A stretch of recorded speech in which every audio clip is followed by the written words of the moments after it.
Hey, so this is episode 2 of the 10-minute daily download with Carmel. You can go to my website at www.beingandbecoming.life. But I'm just sitting here on my veranda, my house, under the shade of my umbrella, or out there under the sun, depending on whether I'm getting hot or cold.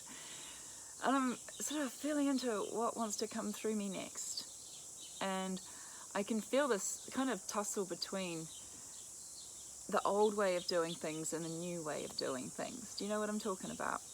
That piece where in the past, we thought we were successful if we were chock-a-block full with clients, and we had a sales funnel, and we were leveraging our time, and we had the right clothes to wear, and we showed up in all the right ways that looked powerful and successful, at least on the outside.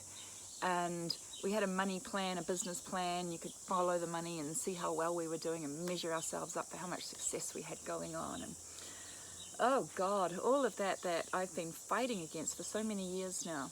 And what I've noticed as the structures really start to crumble down, can you feel them crumbling? They are crumbling now. That this old way of working doesn't really work. It never has worked. It's just resulted in chronic fatigue syndrome and boredom techniques and complete exasperation and run down, worn out kind of energies. But there's a emergence occurring from within, and it's been happening for a long time. And I feel operating inside this emergence for a long time, but over the last year, I just kind of stopped really operating at all. Maybe over the last year and a half. It's like halfway through 2020 when I was living in California, and the forest fires were pretty intense that year up in Lake Tahoe. And I remember sort of thinking to myself, I don't want to be in a physical fire. I've got a baby now, and our evacuation plan is to make a right and go up the hill and wait it out in the ski field car park. And the amount of dreams that I would have of my baby burning to death as the flames engulfed us and the screaming noises I could hear. It was like, that's just not worth it. That sort of anxiety was just not worth it. And everything that was building in California at the time, 2020 was the year that the vid creeped across the planet and started waking people up in new ways, and the forest fires were big, and we were preparing for the big old election between Trump and Clinton, and yeah, it was a pretty intense time, and we all went, I think, into survival mode. And by the end of 2020, I hauled my family back to New Zealand. It seemed to be a vid-free zone, and went into survival mode. Like, really went into wow, how do I deal with this? There's a lot of decisions that are being made out of fear. And it was a different kind of non-agenda than what I'm gearing into speaking about now.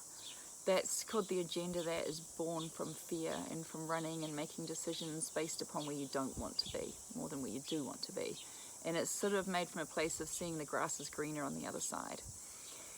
And I've questioned our move back here to New Zealand every single day since then. It's been just over a year now, 14 months. And we had a good run of 9 months of vid-free time until I think one case shut the planet down in New Zealand. And since then we've had a medical apartheid system established where unless you make certain choices, you're ostracized from society, and you can only go to the supermarket and the gas station pretty much. But none of that really matters to me, because you've still got the park and the beach and Mother Nature, and you can still gather at your friends' houses, and you can probably eat better food there than you do in the restaurants as well. And I don't really need to go shopping, and when I do need to go shopping, I can, because retail's not mandated, all the things. So it's not really things that have bothered me too much. What has bothered me is this incessant need for everyone, including myself, to still show up for what looks like success. Wearing the right clothes, making the right money, seeing the right clients, doing the right systems, and implementing the right processes, having the right banner and the right brand and all the things. It's such an outside-in way of creating, and it's designed to keep us in a shuffle that perpetuates a heavy cycle of needlessness. Like, there's so many things that come out of those ways of doing that we just don't need. And when I stop and I really just feel inside me of what wants to emerge next, and I go to a more inside-out way of feeling into the creativity of emergence, the emergence of creativity that wants to come through me. It doesn't have a money plan. It doesn't have a business plan. It doesn't have a goal and a vision of success and what I'm going to look like at the other end of it, and how I can show this this medal or this goal or this gold seal of approval in some way. What it has instead is a felt sense of contributing that which wants to be shared through me, as me, in the world today. And it's a felt sense of what wants to be received in the world at this time. And I can't tell you what steps it's going to take, because instead I've got to root into what wants to be offered one step at a time. And so the first step might be start doing 10-minute downloads every day. Shit, I don't want to do that. I might not know what I'm going to say every day for 10 whole minutes. So I'm nearly up to 7 minutes and I've hardly got to my point yet. You know, it's like I'm just doing this step, because there's other steps that are coming through as I hang up. I'm like, oh, now I've got to do this. Okay, what next? Oh, now I need to write a newsletter because I want to share this to the world. Or now I'm just going to sit here and hang out on my veranda and listen to the cicadas, the crickets, and just buzzing in the nature around me, and remind myself that I'm a child of nature, and that when my cycle to unfurl in a new way wants to unfurl, it will just unfurl. It doesn't need a structure to be told, all right, it's the 1st of March, fall is here, or spring is here, or whatever it might be. 21st of April, whenever the date is that we decide that we're turning the seasons. It feels like the season just turned here after our cyclone. It got cold. But it's like nature turns when it turns, and it knows when it wants to turn seasons. Just like inside of me, I know when I'm ready to come out and start talking again. Knowing is the easy part. It's trusting what you know and acting on it and taking those steps. That's the hard part.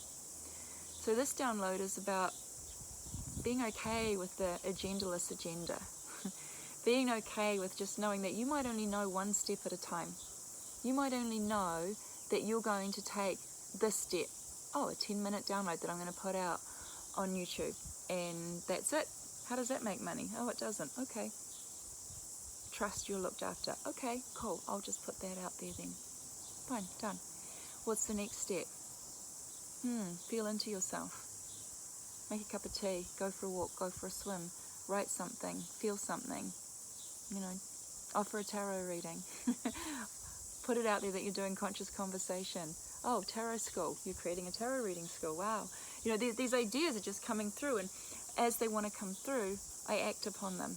But I need to sit and feel into what is the next thing that seeks to emerge, and how does it seek to emerge. And then I just put it out there. And I give up the idea of it needing to make money. And I know that might sound like, oh, you're privileged if you can do it like that. We're all privileged we can do it like that.